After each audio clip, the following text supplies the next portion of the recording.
mayoría de las veces que nosotros pensamos en el servicio a Dios, lo pensamos como dentro de la iglesia, lo pensamos dentro del templo, ya sea cantar, ya sea tocar un instrumento, dar una clase, una enseñanza, pero en realidad el servicio a Dios no es una actividad repetitiva que se hace dentro de la iglesia. Y yo quiero que vayamos y leamos, les traje en esta hoja todos los pasajes que vamos a ocupar para que no nos distraigamos ni con celular ni con otra cosa, sino en esta hojita que ustedes tienen, ahí vamos a poder ver todo, ¿vale? Entonces vamos al primer pasaje que ahí se encuentra, que es Efesios 1, del 3 al 12. También les puse algunas versiones distintas, entonces sería bueno que siguiéramos las hojitas.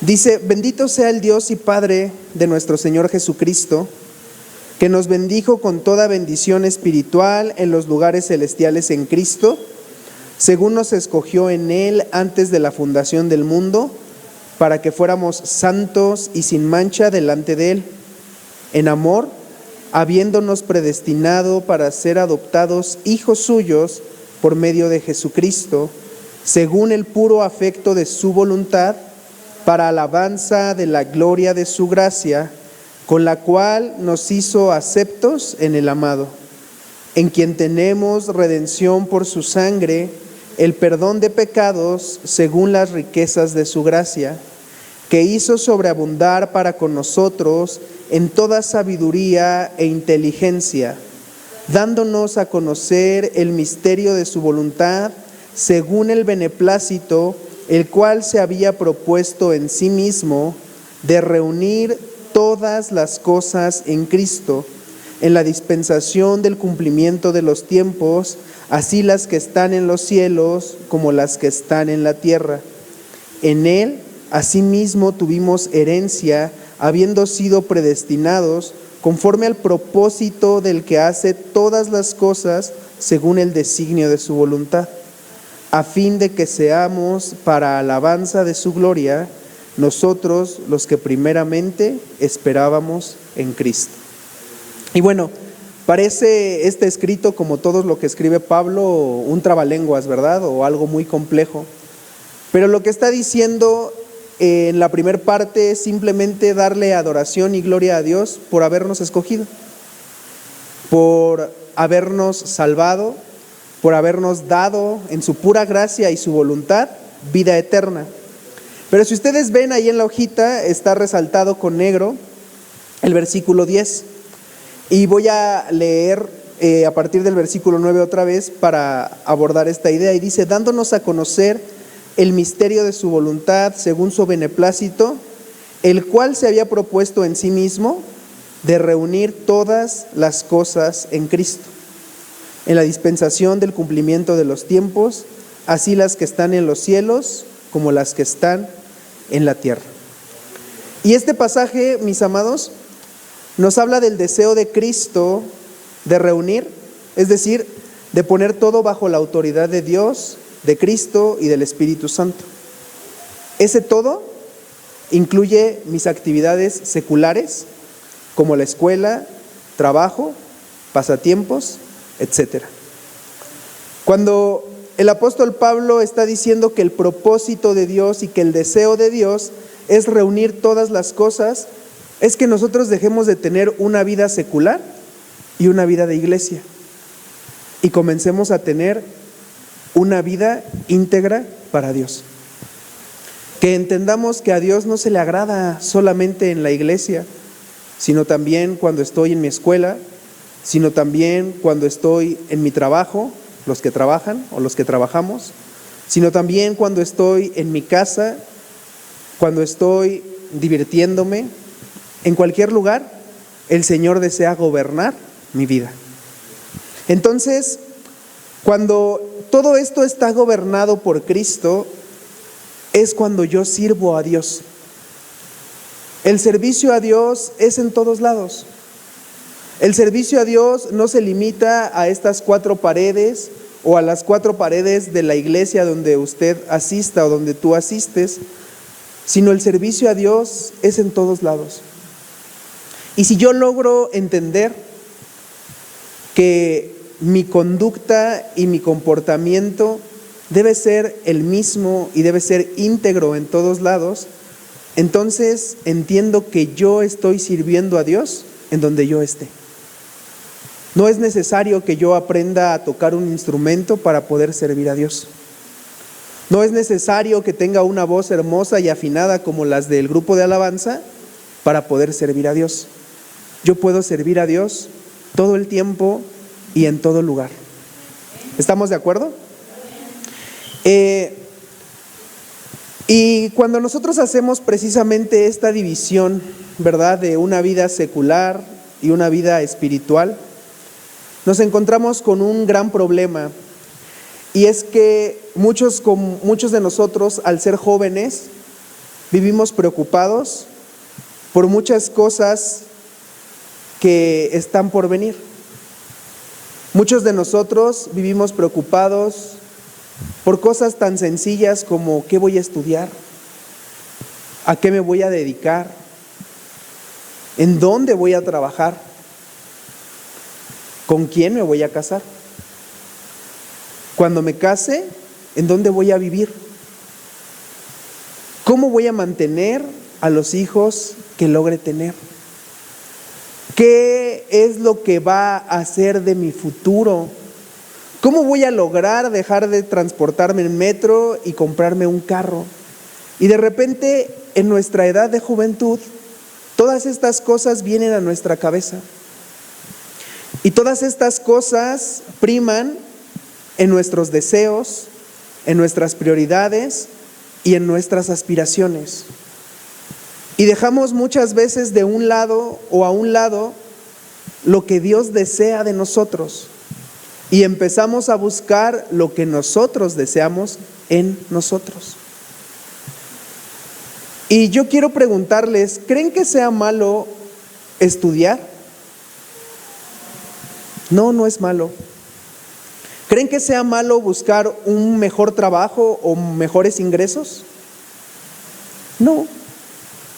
¿Creen que sea malo buscar con quién te vas a casar? No, no lo es. Porque todas esas cosas rendidas bajo la voluntad y la autoridad de Dios son buenas y son legítimas. Y por supuesto que son cosas que el Señor quiere para nosotros. Pero el problema es cuando nuestro deseo y nuestro afecto está en eso y dejamos de lado a Dios. Cuando por cumplir en la escuela y sacar las mejores calificaciones, dejo de ir a la iglesia, dejo de reunirme. Cuando por estar de novio o de novia, sea el caso que sea, dejo de ir a las reuniones de jóvenes o de HDM, ¿verdad? Porque ahora estoy enamorado. Cuando mi prioridad comienza a hacer otras cosas y voy suplantando y dejando a Dios a un lado. Y no sé si a ustedes les ha pasado, o no sé si a ustedes les ha llegado este deseo a la cabeza. Porque claro, al ser hijos de pastores es algo distinto lo que nosotros vivimos. Por lo menos yo hablo en mi caso y digo que a mí mi papá jamás me permitió faltar al templo. Pero en mi corazón estaba el deseo de ya no ir al templo. Cuando yo era un adolescente, cuando yo era un joven y no tenía a Dios en mi corazón, porque no lo tenía. Y yo iba al templo a regañadientes, pero yo sabía, o yo creía, ¿verdad?, que mi destino iba a estar muy lejos de la iglesia, que cuando acabara mi carrera, ¿verdad?, yo me iba a poder independizar, iba a poder hacer de mi vida lo que yo quería, y nada más lejos de la realidad. Porque bendito sea el nombre del Señor, Él me salvó. Él me rescató y me dio una nueva manera de vivir. Pero creo que esto es algo que a lo mejor de manera muy sutil nos pasa. Estas crisis emocionales que nos llegan a nosotros, ¿verdad?, cuando empezamos a crecer, y ver que no despuntamos. Cuando empezamos a crecer y vemos los precios de las casas o de las rentas y decimos, Señor, ¿cuándo voy a tener algo como esto? Cuando empezamos a crecer y no se nos paran ni las moscas, ¿verdad? No, se ríen. Y no tenemos amigos o un novio o una persona con quien estar, y todas estas cosas comienzan a afanarnos. Pero esto, amados hermanos, lo único que hace es desviar nuestro pensamiento, nuestra vida y nuestro corazón de Dios. Esto es algo sumamente peligroso. Cuando nosotros ponemos nuestro corazón en eso y no en Dios. Porque si pusiéramos el corazón en Dios, podríamos hacer todo eso sin dejar de agradar, de servir y de honrar a Dios. Y yo quiero que el día de hoy miremos un ejemplo en la Biblia, ¿verdad? Con un personaje muy conocido que es Salomón, el rey Salomón. ¿Alguien ha escuchado de él? Sí, muy bien. ¿Alguien me puede decir algo de Salomón, de los que no han participado? Era un rey muy sabio. ¿Qué más? Era el hijo del rey David. ¿Qué más? Le encantaban las mujeres. Ahí sí le paraban más que moscas, ¿verdad? Muy bien. ¿Qué más? ¿Nadie más? ¿Otro datito de Salomón?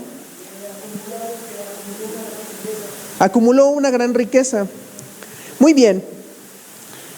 Cuando nosotros leemos la Biblia, y yo creo que nosotros somos gente que leemos la Biblia, amén, solo un amén, pero cuando nosotros leemos la Biblia, podríamos pensar que Salomón tuvo la mejor vida, una vida envidiable, una vida increíble y una vida a la que cada uno de nosotros pudiéramos aspirar. Y fíjense, ahí yo les puse unos pasajes que después los revisan ustedes con calma, pero vean, por ejemplo, dice la palabra de Dios que cada año Salomón recibía unos 23,000 kilos de oro. Era una persona riquísima, no rica, lo que le sigue, riquísima. Y dice ahí, sin contar los ingresos adicionales que recibía en maderas y comerciantes. Dice también la palabra de Dios que se hizo un gran trono decorado con marfil y revestido de oro fino, ¿verdad? Y a nosotros no nos alcanza luego ni para un banco o para una silla.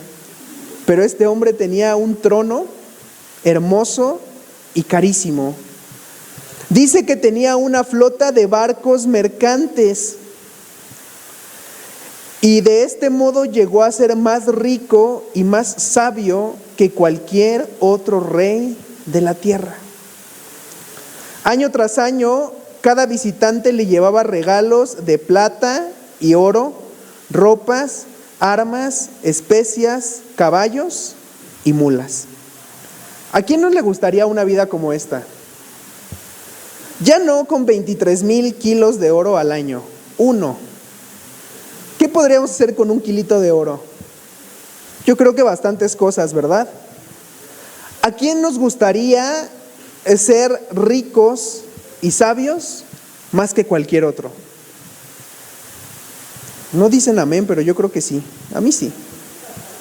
¿A quién nos gustaría, verdad, que año tras año en nuestro cumpleaños, en vez de llevarnos unos calcetines, nos llevaran plata, oro, ropa, especias, ¿verdad? Que a algunos sí nos hace falta, caballos y mulas, bueno, un carro, hablando en nuestros tiempos. Pero fíjense, también Salomón era un hombre tan sabio. Dice la palabra de Dios que cuando la reina de Saba vino a visitarlo, lo visitó para preguntarle muchas cosas. Y dice que Salomón tenía respuesta para todas sus preguntas. Entonces, este hombre no solamente era extremadamente rico, era extremadamente inteligente. Algo muy fuera de lo común, ¿verdad? Porque hoy vemos a personas que son guapísimas o muy agraciadas y cuando los escuchas hablar dices, bueno, con razón el Señor te compensó con la guapura. O también escuchas a personas que hablan de manera muy elocuente y ves la cara y dices, bueno, por eso eres tan inteligente. Pero Salomón tenía estas dos características: era inteligente y además era rico. También dice que tuvo 700 esposas y 300 concubinas. Entonces este cuate lo tenía prácticamente todo. Y nosotros podemos pensar, mis amados hermanos, que Salomón vivía la vida más plena, que vivía la vida más feliz, que era el hombre más dichoso sobre la tierra, pero no es así. Dice ahí en Primera de Reyes 11, versículo 3, que estas mujeres, sus 700 esposas y sus 300 concubinas, apartaron su corazón del Señor. Entonces, este hombre se preocupó tanto por lo suyo, se preocupó tanto por prosperar, se preocupó tanto por su compañía, se preocupó tanto por aumentar en riqueza, aumentar en sabiduría, aumentar en mujeres, y vaya que aumentó, ¿verdad?, que se apartó por completo del Señor. Y cuando tú miras lo que Él nos escribe en el libro de Eclesiastés, te das cuenta que en realidad no era un hombre feliz. Fíjense lo que Él escribe ahí. Nada tiene sentido, dice el maestro, ningún sentido en absoluto. Me dije, a ver, soy más sabio que todos los reyes que gobernaron Jerusalén antes que yo. Tengo más sabiduría y conocimiento que cualquiera de ellos. Así que me dispuse a aprender de todo, desde la sabiduría hasta la locura y la insensatez, pero descubrí por experiencia que procurar esas cosas es como perseguir el viento. Cuanta más sabiduría tengo, mayor es mi desconsuelo. Aumentar el conocimiento solo trae más dolor. Este hombre se dedicó a estudiar, a entender, a indagar, ¿verdad?, a ser un hombre de ciencia. Pero él se dio cuenta que cuanto más aprendía, no se satisfacía, sino más vacío se sentía. En Eclesiastés 2 dice, me dije, vamos, probemos los placeres, busquemos las cosas buenas de la vida, pero descubrí que eso también carecía de buen sentido. Entonces dije, la risa es tonta. ¿De qué sirve andar en busca de placeres? Después de pensarlo bien, decidí alegrarme con vino, y mientras seguía buscando sabiduría, me aferré a la insensatez.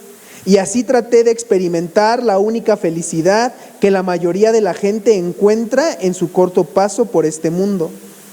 También traté de encontrar sentido a la vida, edificándome enormes mansiones y plantando hermosos viñedos. Hice jardines y parques y los llené con toda clase de árboles frutales. Construí presas para juntar agua con la cual regar todos mis huertos florecientes. Compré esclavos y esclavas y otros nacieron en mi propiedad. También tuve enormes manadas y rebaños, más que cualquiera de los reyes que vivieron en Jerusalén antes que yo. Junté grandes cantidades de plata y de oro, el tesoro de muchos reyes y provincias. Contraté cantores estupendos, tanto hombres como mujeres, y tuve muchas concubinas hermosas. Tuve todo lo que un hombre puede desear. ¿Cómo ven este estilo de vida? ¿Les gustaría tenerlo? Sinceramente. Es más, no me lo digan, piénsenlo. Este hombre dice, hice lo que yo quise. Cuando yo quería me emborrachaba, me ponía insensato, pero también cuando yo quería buscaba la sabiduría. Tenía tantas propiedades que me propuse construirme casas hermosas, ¿verdad? Y bueno, nosotros, aunque sea un departamento que nos dieran, pero este hombre construyó casas, huertos, viñedos. Dice que compró esclavos y muchos esclavos más le nacieron a él. Llegó un punto en el que él empezó a contratar cantores. Era un hombre que le gustaba todo lo excéntrico, que le gustaba la fiesta, y todo eso, todos esos lujos, todos esos placeres, él se los permitía. Dice ahí al final del versículo 8, tuve todo lo que un hombre puede desear. De modo que me hice más poderoso que todos los que vivieron en Jerusalén antes que yo, y mi sabiduría nunca me falló. Todo lo que quise lo hice mío. No me negué ningún placer, hasta que descubrí que me daba gran satisfacción trabajar mucho, la recompensa de todo mi labor. Pero al observar todo lo que había logrado con tanto esfuerzo, vi que nada tenía sentido. Era como perseguir al viento. No había absolutamente nada que valiera la pena en ninguna parte. Y esto, hermanos, no nos lo está contando una persona o un cuentacuentos. Nos lo está contando una persona que lo vivió. No se los estoy contando yo y no les estoy diciendo lo bonito que es vivir esto, que nunca lo he vivido. Nos lo está contando una persona que lo vivió. Y desde adentro él nos está diciendo, hice lo que quise, tuve la vida soñada, me di los placeres que yo quise, nunca me negué nada, y sin embargo mi vida es vacía.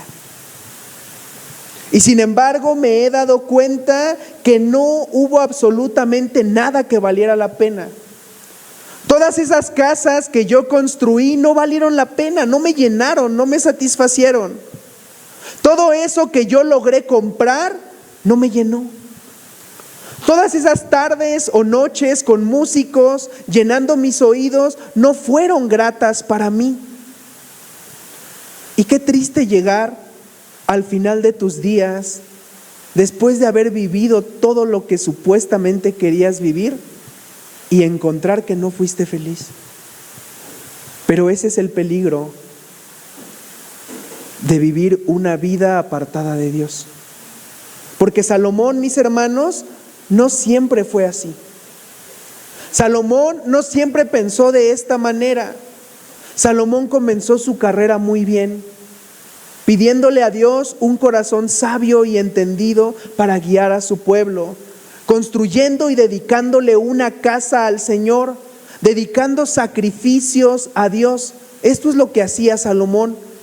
Pero las mujeres, pero los placeres, pero la sabiduría y el conocimiento desviaron su corazón.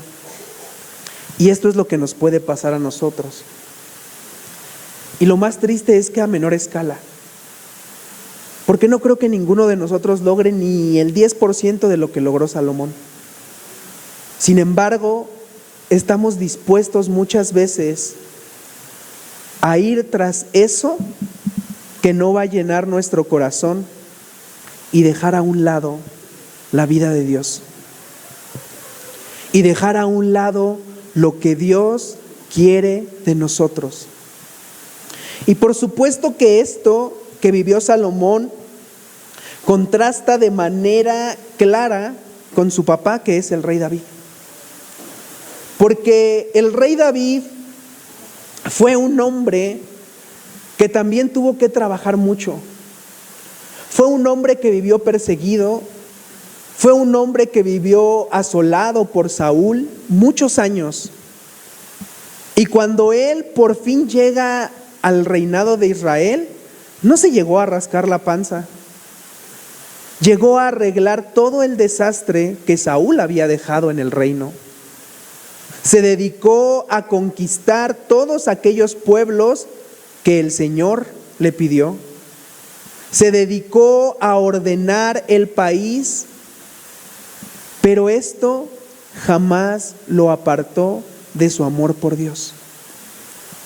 Desde que este hombre era un muchacho, podemos ver que tenía tiempos en la presencia de Dios, que componía canciones, que le cantaba al Señor, que lo adoraba y trabajaba y hacía lo que tenía que hacer. Pero cuando él llegó a ser rey, no se enamoró de su palacio, no se enamoró de sus riquezas, No puso su corazón en esas cosas, sino que él escribe un precioso salmo.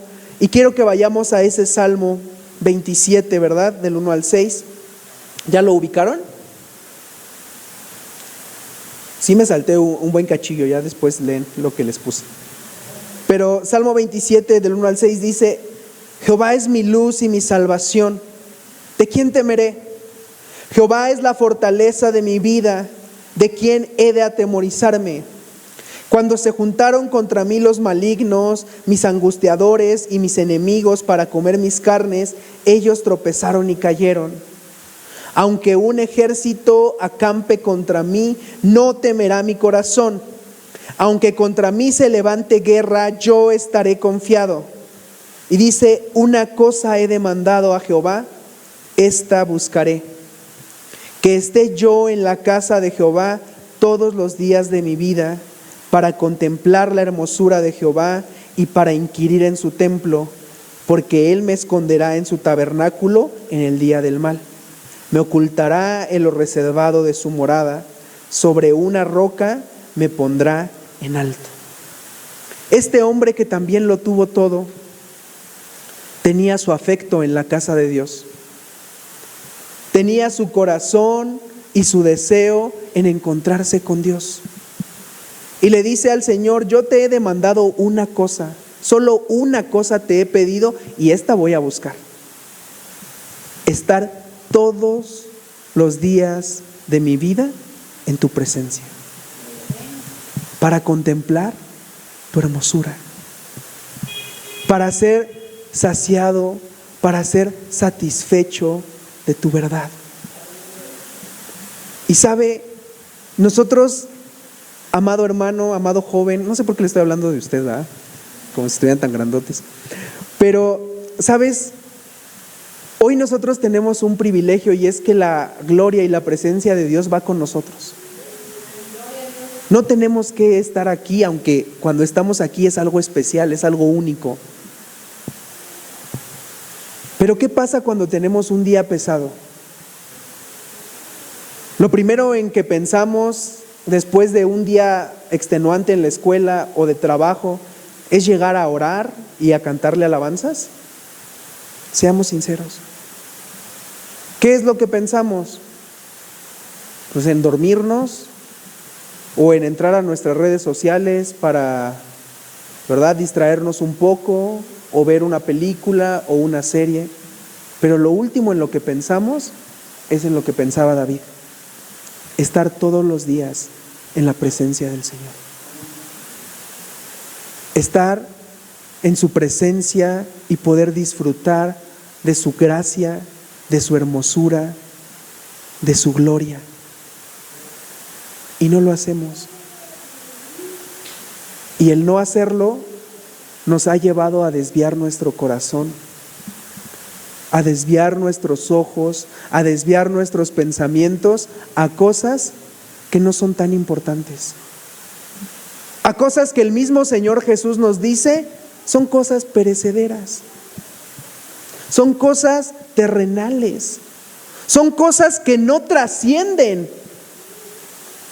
Y nosotros podemos mirar que David no fue un hombre libre de errores, no fue un hombre perfecto, fue un hombre que falló en muchas ocasiones, como tú y como yo lo hacemos. Pero lo maravilloso de este hombre es que aún en aquellos momentos fue a la presencia de Dios. Y fíjense lo que él escribe en el Salmo 51 del 9 al 12, dice: esconde tu rostro de mis pecados y borra todas mis maldades. Crea en mí, oh Dios, un corazón limpio, y renueva un espíritu recto dentro de mí. No me eches de delante de ti, y no quites de mí tu Santo Espíritu. Vuélveme el gozo de tu salvación, y espíritu noble me sustente. Yo no lo sé, porque el que seamos hijos de pastores, te repito, no es garantía de nada. Y yo no sé si tú conoces al Espíritu Santo. Yo no sé si tú tienes una vida del Espíritu. Yo no sé si el Espíritu Santo ha venido y te ha bautizado con poder. No lo sé. Pero lo que sí sé es que Él, el Espíritu Santo, es el único que puede darnos el poder que necesitamos para vivir una vida correcta, una vida equilibrada. No descuidando nuestras obligaciones, no descuidando nuestra escuela, no descuidando nuestros trabajos, pero por supuesto cultivando y cuidando todos los días nuestra relación con Dios. Eso es algo que no se puede lograr por uno mismo, sino solo por medio del Espíritu Santo. Por eso David, de manera desesperada, cuando es confrontado con su pecado, le escribe este salmo al Señor y le dice: no quites de mí tu Santo Espíritu. Que ese Espíritu no se vaya de mí, porque entonces mi vida se va a la ruina. Y eso es lo que le pasó a Salomón. Eso es lo que este hombre experimentó. Dejó de buscar a Dios, dejó de tener una relación cercana con Dios, y entonces los placeres y los afanes de esta vida le ganaron. Y eso es lo que le ha pasado a mucha gente en la iglesia. Y yo estoy seguro que tú, que eres hijo de pastor, te das cuenta cuántas personas dejan de ir. Cuánta gente en un año ya no está. Y se van porque han preferido lo terrenal. Porque han preferido asegurarse algo que no es seguro, que es esta vida. Porque han preferido prosperar aquí y no prosperar en su relación con Dios.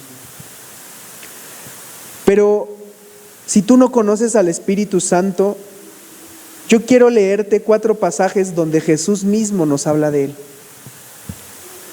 Y dice Juan 14, del 15 al 18, si me aman, guarden mis mandamientos. Y yo rogaré al Padre y les dará otro consolador para que esté con ustedes para siempre.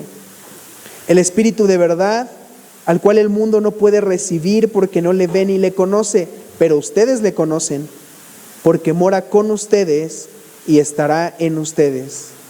No les dejaré huérfanos, vendré a ustedes. El Espíritu Santo vino a nosotros, hermanos, en primer lugar, para estar con nosotros para siempre. Para quitar de nuestro corazón la orfandad. Porque sí o no, que de las cosas más difíciles que vivimos como hijos de pastores es esta aparente orfandad. Donde aparentemente nuestros papás no tienen tiempo para nosotros, solo para la iglesia. Donde aparentemente nuestros papás están más preocupados por servir a Dios que por nosotros. Pero para eso vino el Espíritu Santo, para estar con nosotros, para habitar en nosotros, para que nunca más en la vida nos sintamos solos. Y si el Espíritu Santo vive en nosotros, todas esas preguntas se acaban. Señor, ¿cuándo me voy a casar? Eso pasa a segundo plano, porque Él está conmigo. Y nosotros sabemos que nuestra vida en sus manos va a prosperar y va a fructificar, porque Él tiene planes para nosotros. Luego el siguiente pasaje dice: mas el Consolador, el Espíritu Santo, a quien el Padre enviará en mi nombre, Él les enseñará todas las cosas y les recordará todo lo que yo les he dicho. La paz les dejo, mi paz les doy. Yo no se las doy como el mundo la da. No se turbe su corazón, ni tenga miedo. El Espíritu Santo vino a nosotros también para enseñarnos y para recordarnos todo lo que Jesús nos enseñó. Y además, para llenar nuestra vida de paz. El Espíritu Santo es quien nos enseña. El Espíritu Santo, mis amados, es quien nos recuerda lo que Jesús nos dice. Es quien nos recuerda esas promesas donde Jesús nos dice yo estaré con ustedes todos los días hasta el fin del mundo. Donde Jesús nos enseña y nos dice, ¿por qué se afanan? ¿Por qué han de comer? ¿O por qué han de beber? ¿O por qué han de vestir? Si nuestro Padre sabe de qué cosas tenemos necesidad.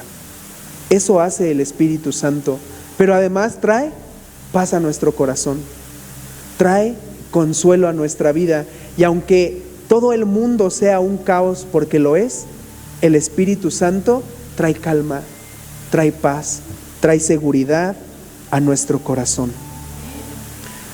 Un pasaje más dice, pero cuando venga el Consolador, a quien yo les enviaré del Padre, el Espíritu de verdad, el cual procede del Padre, Él dará testimonio acerca de mí.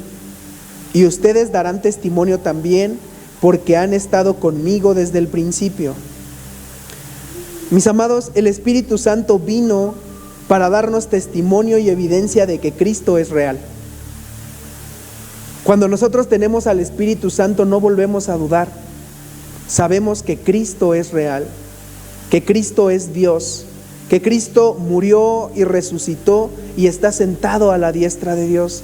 El Espíritu Santo nos da evidencias de eso. Pero ¿saben qué es lo más hermoso? Que el Espíritu Santo también nos vuelve a nosotros una evidencia ante el mundo de Jesús. Nos hace testigos, nos hace un testimonio, y cuando la gente nos ve, cuando la gente mira nuestro andar, mira nuestro caminar, mira nuestro vivir, puede mirar a Cristo. Puede saber que Él es real.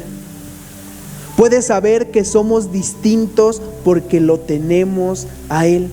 Y eso solo lo logra el Espíritu Santo. Y hermanos, eso pasa todos los días, en todo momento, en todo lugar, no solo aquí. En mi escuela, bueno, yo ya no, porque yo no voy a la escuela. En la escuela yo puedo demostrar que Cristo es real, porque el Espíritu habita en mí. En mi trabajo yo puedo demostrar que Cristo es real, porque el Espíritu Santo habita en mí. Y voy a un último pasaje donde dice, pero cuando venga el Espíritu de verdad, Él los guiará a toda la verdad, porque no hablará por su propia cuenta, sino que hablará todo lo que oyere y les hará saber las cosas que habrán de venir. El Espíritu Santo vino para guiarnos a toda la verdad, es decir, conducirnos por el camino que Él desde la eternidad trazó para nosotros. Este es el verdadero servicio a Dios, no una actividad llevada a cabo dentro del templo, sino cumplir con lo que Dios diseñó para nuestras vidas. Y para eso vino el Espíritu Santo, para conducirnos, para llevarnos a esa verdad, para llevarnos a esos propósitos, para llevarnos a cumplir todas aquellas cosas que el Señor habló de nosotros desde la eternidad. Entonces, ¿cómo es que nosotros, hermanos, podríamos sobrepasar nuestros límites? ¿Cómo es que nosotros podríamos lograrlo? Solo a través del Espíritu Santo. No hay otra. No vamos a poder compaginar de manera correcta una vida de servicio, ¿verdad? Y una vida correcta allá, si no tenemos al Espíritu Santo, si no está todo reunido bajo la autoridad de Cristo. Y yo quiero terminar este tiempo y quiero pedirles que cierren sus ojos. Yo, por supuesto que no los conozco, pero Dios sí.